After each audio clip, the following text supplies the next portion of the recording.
اعوذ باللہ من الشیطان الرجیم بسم اللہ الرحمن الرحیم۔ اسلام میں طہارت کو بہت اہمیت حاصل ہے، یعنی کہ صفائی نصف ایمان کا درجہ رکھتی ہے۔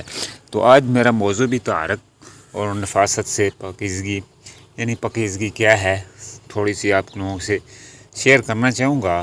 تو اگر آپ میرے چینل پہ نئے ہیں تو میرے چینل کو لازمی لائک کر دیں، سبسکرائب کر دیں اور بیل آئیکن کو دبانا نہ بھولیے گا، تاکہ ہر میری آنے والی ویڈیو آپ کو فوراً سے پہلے مل سکے۔ تو دوستو، طہارت اور نفاست، اسلام نے طہارت اور نفاست پر بہت زور دیا ہے۔ یہ ایک ایسی چیز ہے کہ اس سے انسان کی طبیعت اور دل و دماغ تر و تازہ رہتا ہے، سستی اور کائلی دور ہوتی ہے۔ کوئی بھی نیک سیرت، نفاست پسند، حساس اور سلیم طبع انسان کسی ایسے انسان کو پسند نہیں کرتا جس کی طبیعت میں گندگی اور خباثت ہو۔ وضو کرنا طہارت کی سب سے پہلی کیا نشانی ہے جی؟ کیا طریقہ ہے؟ وضو کریں۔ وضو سے بھی طہارت ہوتی ہے۔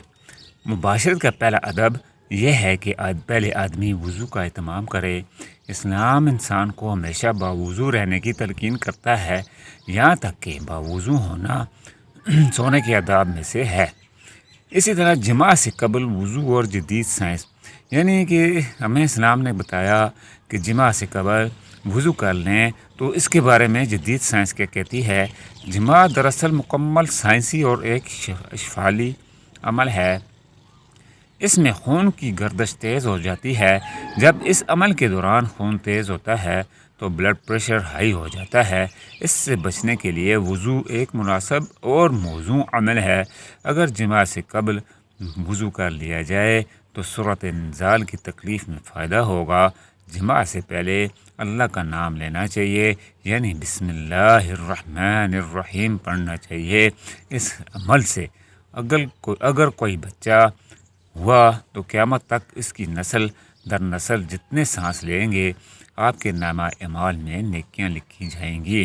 یعنی کہ جماع سے قبل وضو کریں، اور جماع سے قبل وضو کرنے کے ساتھ ساتھ بسم اللہ سے شروع کریں، تو اس میں جو بچہ پیدا ہوگا وہ تا قیامت آپ کے لیے نیکی کا باعث بنے گا۔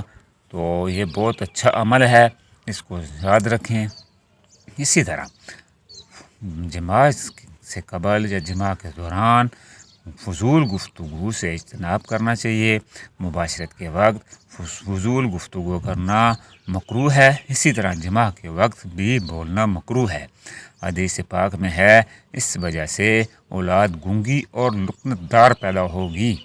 دیکھیں کتنی بڑی یہ ہمارے لیے وعید ہے کہ ہمارے جو بچے گونگے بہرے ہوتے ہیں یا ان کی زبان میں لکنت یعنی اڑتے ہیں، ان کی زبان لکنت دیتی ہے، تو اس کی مین وجہ یہی ہے کہ ہم جماع کے دوران اس چیز کا خیال نہیں رکھتے اور ہم فضول گوئی میں لگے رہتے ہیں، جس سے ہمارے بچے پہ کتنا سخت اثر پڑتا ہے کہ وہ تا حیات جو ہے وہ معذوری میں پیدا ہوتا ہے۔ دوستو، اگر ہم اسلام کی رسی کو مضبوطی سے تھام لیں اور اس پہ عمل کریں تو ہمیں ہر چیز کا اللہ نے طریقہ کار بتا دیا ہے۔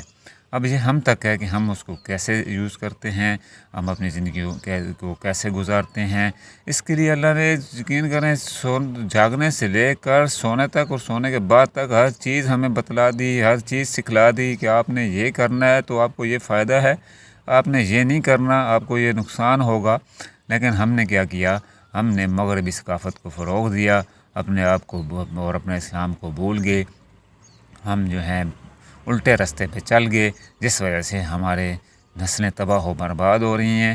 ہمیں مسائل اور مختلف بیماریاں کو ہم شکار ہو رہے ہیں، ہمیں بہت مسائل کا سامنا کرنا پڑ رہا ہے۔ تو دوستو، اس چیز سے بچا جائے۔ اسی طرح قبلہ رخ نہیں ہونا چاہیے۔ مباشرت کے آداب میں سے یہ بھی ہے کہ آدمی اس وقت قبلہ رخ نہ ہو، جماع کے وقت قبلہ رخ ہونا مکروہ ہے۔ اسی طرح صفائی کے لیے علیحدہ کپڑا رکھنا چاہیے۔ عورت کے لیے مستحب ہے کہ اس موقع پر الگ کپڑا رکھے تاکہ وہ اس کپڑے سے مباشرت کے بعد صفائی کر سکے۔ اس کے بعد مرد اس کپڑے سے اپنی علائش وغیرہ صاف کر سکے۔ اگر دوبارہ جماع کرنے کا ارادہ ہو تو پہلے عضو خاص کو دھو لینا چاہیے، پھر وضو کر لینا چاہیے۔ کتنی پیاری بات، ہمیں ہر چیز اللہ نے پاکی کے لیے بتا دی۔ اب ہم تک ہے کہ ہم اس کو کس طرح سے لیتے ہیں۔ اللہ تعالیٰ مجھے، آپ کو اور ہماری نسلوں کو ہر قسم کی آفات و بلیات سے محفوظ فرمائے اور ہمیں اسلام کے راستے پہ چلنے کی توفیق عطا فرمائے۔ آمین۔